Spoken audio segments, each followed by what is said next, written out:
Hello, mabuhay! Meron na naman tayong i-unbox today. Last week, nag-FIFA haul kami. Ito, oh. Andun sa bahay yung akin. Ito kay Erard 2. Ito yun sa kanya. Sa akin, yung number 5, si Pineapple, number 1, tsaka number 10. And now, meron tayong panibagong bubuksan. 1, 2, 3, 4. Hindi to akin ah. Pinabubukas lang sa akin. Pero kung ako papipiliin, ito, yung upside down. Ito yung gusto ko. Yung variant. Kung variant ba. Let's open it. Dito muna tayo sa isang dark red or red na light. Dark red. I-set up na din natin. Wow! Ang cute naman yung Spider-Man niya. Yung Spider-Man. Wow! Ang cute! Ang laki ng ulo niya. Let's open it. Let's open it. Open the... Let's set up. Let's set it up. Set it up. Let's set it up. Set it up. Ang cute naman ito, Sam. Ano ba ito? Oh, you can save me now. Ano lang pala siyang Lego. Pero, kasi isa-set up mo. Pero tusok-tusok lang siya. Tama, may ginagawa ko. Oo, ilagay mo siya sa taas. Tapos ayaw naman malagay. You have to exert some effort. Wow, cute! Isn't it cute? What? You put it in here. Another one. Hindi siya makikita. I'm sure. Yan. Another one.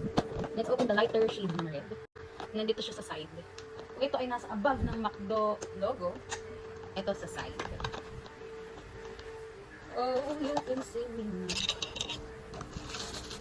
Tingnan natin kung ano itsura ng nasa side na Spider-Man. Ah, cute-cute naman. How to do it? Okay. Ipapag-grip mo sa kanya to. Ito. Ipapaghawak mo sa kanya ganyan. And, ipapaano mo sa back. Wait. Wow! And then, ito. Parang siyang Lego. Oh, ang cute! Ah, number 2. I-open naman natin yung color blue. Nakaswing siya. Oh, nakikita na natin sa ito. Ah, may swing na web. Biyahin natin yan. Ano yung ginagawa?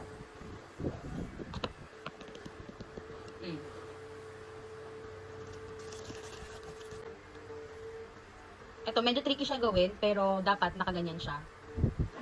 Nakasagko. Ang cute! Ah, yung pala yung mga pangalan nila. Mamaya i-alis natin. So, for the last one, ang aking gusto, upside down Spider-Man. Ang cute-cute kasi nito. Alam mo talagang gagawin ni Spider-Man.